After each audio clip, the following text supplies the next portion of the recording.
శ్రీ గణేశాయ నమః. స్వస్తి శ్రీ విశ్వావసునామ సంవత్సర భాద్రపద శుద్ధ పౌర్ణమిలు ఆదివారం అనగా ఈ నెల 7వ తారీఖు 9వ నెల 2025 సంవత్సరం ఆదివారం రాత్రి సంపూర్ణ చంద్రగ్రహణం సంభవిస్తూ ఉంది. ఇది శతభిష నక్షత్రయుక్త మేషలగ్నంలో ఈ గ్రహణం రావడం వల్ల ఈ గ్రహణం కుంభరాశి వారు, మీనరాశి వారు, మకర రాశి వారు ముగ్గురు ముఖ్యంగా చూడకూడదు. కుంభరాశి వారికి ఈ గ్రహణం రావడం వల్ల కుంభరాశి వారికి దీని ప్రభావం ఎక్కువగా ఉంటుంది. గ్రహణం రాత్రి 9:50 దీని స్పర్శకాలం చెప్తారు. తర్వాత ఉన్మీలన కాలము 10:56 ఉన్మీలన కాలంగా చెప్తారు.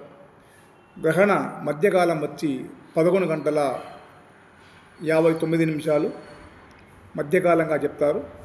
దీనిని తర్వాత నిమీలన కాలం వచ్చేసి మనకు రాత్రి 12:24 మోక్షకాలము 1:31.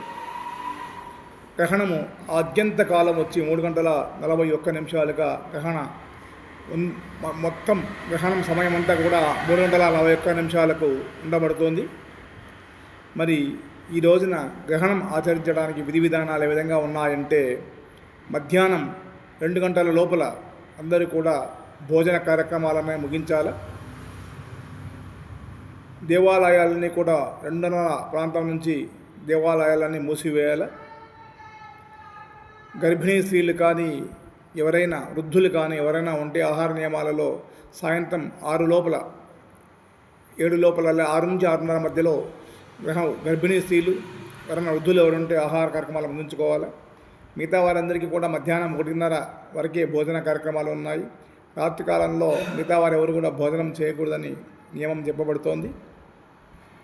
మరి గ్రహణం ముగిసిన తర్వాత గ్రహణ మధ్యకాలంలో ఆచారం ఉన్నవారు జపాలు,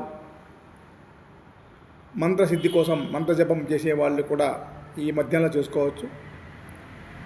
ఈ విధంగా చేయడం వల్ల గాయత్రి మంత్రం చెప్పి మంత్రసిద్ధి పలకడం వల్ల కూడా మంత్రసిద్ధి కలుగుతుంది. తర్పణం చేసేవారు కూడా గ్రహణ సమయంలో, అంటే గ్రహణం సంపూర్ణంగా పట్టి విడిచే సమయంలో, లేదు వీలుకాని పక్షంలో మరుసటి రోజు పొద్దునైనా తెల్లవారుజామునే వచ్చి గ్రహణ తర్పణం చేసుకోవాల్సి వస్తుంది. మరి ఈ విధంగా గ్రహణ ఆచారాలు పాటించి అందరూ కూడా గ్రహణ యొక్క వేధ నుంచి తప్పించుకొని సుఖశాంతులతో ఉందురుగాక. ఓం శ్రీ గణేశాయ నమః.